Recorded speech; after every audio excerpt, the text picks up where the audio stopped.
नमस्कार, मैं श्रुति त्रिपाठी शुक्ला हिंदी ला notes classes में आपका स्वागत करती हूँ। आज मैं आपको भारतीय संविधान के अनुच्छेद 101 से लेकर के अनुच्छेद 103 तक बताऊंगी।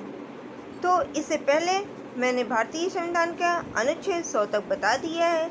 तो अगर आपको उसमें कोई भी जानकारी चाहिए या फिर कोई भी पढ़ने में परेशानी आ रही है, कोई अनुच्छेद समझ में नहीं आ रहा है, तो आप कमेंट करके आप हमसे पूछ सकते हैं या फिर जानकारी ले सकते हैं। तो आइए देखते हैं कि अनुच्छेद 101 में क्या कहा गया है।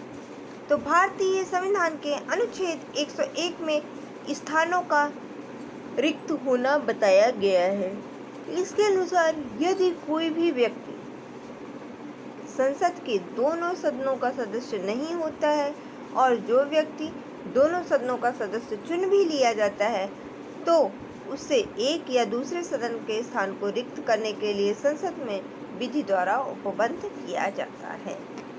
इसके अलावा क्या है कि जब कोई व्यक्ति संसद के किसी भी राज्य के विधानमंडल में किसी सदन में दोनों सदनों का सदस्य अगर नहीं हो सकता है और यदि कोई व्यक्ति संसद और किसी राज्य के विधानमंडल के किसी भी सदन में दोनों का सदस्य चुन भी लिया जाता है, तो ऐसी अवधि की समाप्ति के पश्चात जो राष्ट्रपति द्वारा बनाए गए जो नियमों में निर्दिष्ट की जाती हैं, ऐसे में संसद में ऐसे व्यक्ति का स्थान रिक्त हो जाएगा।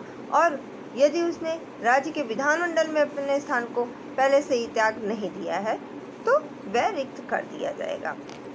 यदि संसद के किसी भी सदन का जो भी सदस्य है, जो कि अनुच्छेद 202 के खंड 1 या फिर खंड 2 के वर्णित किसी भी निरर्हता में ग्रस्त हो जाता है या फिर सभापति या फिर अध्यक्ष को संबोधित करते हुए अपने हस्ताक्षर सहित लेख के द्वारा अपने पद को त्याग करता है, तो उसका त्याग पत्र जो है वो सभापति या फिर अध्यक्ष के द्वारा स्वीकार कर लिया जाएगा। ऐसी स्थिति में भी उसका स्थान जो है वह रिक्त हो जाएगा। परंतु उपखंड ख में क्या कहा है कि उसमें निर्दिष्ट त्याग पत्र की दशा में यदि जो भी जानकारी दी गई है, जो जानकारी प्राप्त हुई है, अन्यथा और ऐसी जांच करने के बाद में जो वह ठीक समझे उस अनुसार यथास्थिति सभापति या फिर अध्यक्ष का यह समाधान कर सकते हैं। ऐसा त्याग पत्र स्वैच्छिक हो सकता है या फिर असली नहीं है, तो ऐसे त्याग पत्र को वह स्वीकार करने से मना भी किया जा सकता है। इसके अलावा यदि संसद के किसी भी सदन का यदि कोई भी सदस्य वे 60 दिन की अवधि तक सदन की अनुज्ञा के बिना उसके सभी अधिवेशनों में अनुपस्थित रहता है, तो सदन उसके लिए जो है स्थान को रिक्त घोषित कर देगा।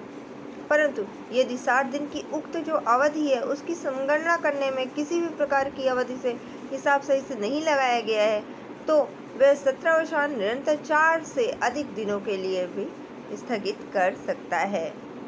इसके में अनुच्छेद 101 में यह बताया गया है। अब आइए देखते हैं कि अनुच्छेद 102 में क्या बताया गया है।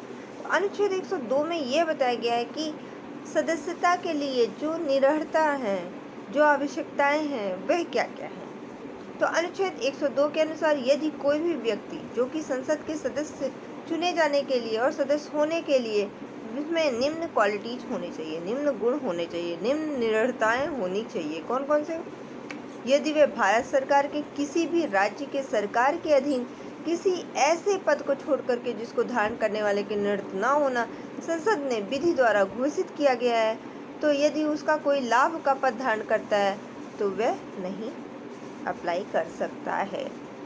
इसके अलावा यदि वह विकृत चित्र है या फिर सक्षम न्यायालय की ऐसी घोषणा में उसमें विद्यमान है कि यदि वह दिवालिया है, पागल है, यदि वह भारत का नागरिक नहीं है या फिर उसने किसी विदेशी राज्य की नागरिकता स्वेच्छा से स्वीकार कर ली है, अर्जित कर ली है, या फिर वह किसी भी विदेशी राज्य के प्रति निष्ठा या फिर अनुशक्ति का भाव रखता है, तो भी वह संसद में सदस्यता के लिए निरर्थ नहीं है। इसके अलावा यदि वह संसद के द्वारा बनाई गई किसी भी विधि, संसद के अधीन किसी भी विधि का उल्लंघन करता है, तो भी वह निरर्थित कर दिया जाएगा। इसका स्पष्टीकरण दिया गया है। स्पष्टीकरण में यह बताया गया है कि इस खंड के प्रयोजन के लिए कोई भी व्यक्ति केवल उस कारण, जो कारण क्या होगा, भारत सरकार के या फिर किसी अन्य राज्य की सरकार के अधीन यदि वह लाभ का पद धारण करता है तो वह लाभ का पद धारण करने वाला नहीं समझा जाएगा, जबकि वह संघ या फिर ऐसे राज्य का मंत्री है। पहला हो गया। दूसरा स्पष्टीकरण यह बताया गया है कि यदि कोई व्यक्ति संसद के किसी भी सदन का सदस्य होने के लिए यदि निरर्थ होगा, तो यदि वह 10वीं अनुसूची के अधीन इस प्रकार निरर्थ होगा कि क्या होगा, इसमें निम्न संशोधन किए गए हैं। कौन कौन से? संविधान 92वां संविधान संशोधन, उसके अलावा 92वां संविधान संशोधन 1985 की धारा 3 के द्वारा यह अंतर स्थापित किया गया है। अब आइए देखते हैं कि अनुच्छेद 103 में जो सदस्यों की निरर्थताओं से संबंधित प्रश्नों के बारे में क्या बताया गया है।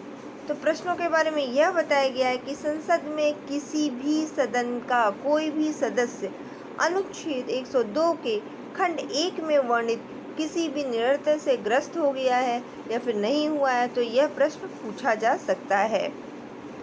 दूसरा, ऐसे किसी प्रश्न पर विनिश्चित करने से पहले राष्ट्रपति जो होगा वह निर्वाचन आयोग की राय लेगा और उसके अनुसार, राय के अनुसार ही वह कार्य करेगा। यह अनुच्छेद 103 में बताया गया है। तो आज के लिए बस इतना ही। अगर आपको हमारी वीडियो पसंद आई हो तो प्लीज़ लाइक करें, शेयर करें, सब्सक्राइब करें और बेल आइकन दबाना बिल्कुल नहीं भूलें, जिससे कि हमारी वीडियो आपको लगातार मिलती रहे। धन्यवाद।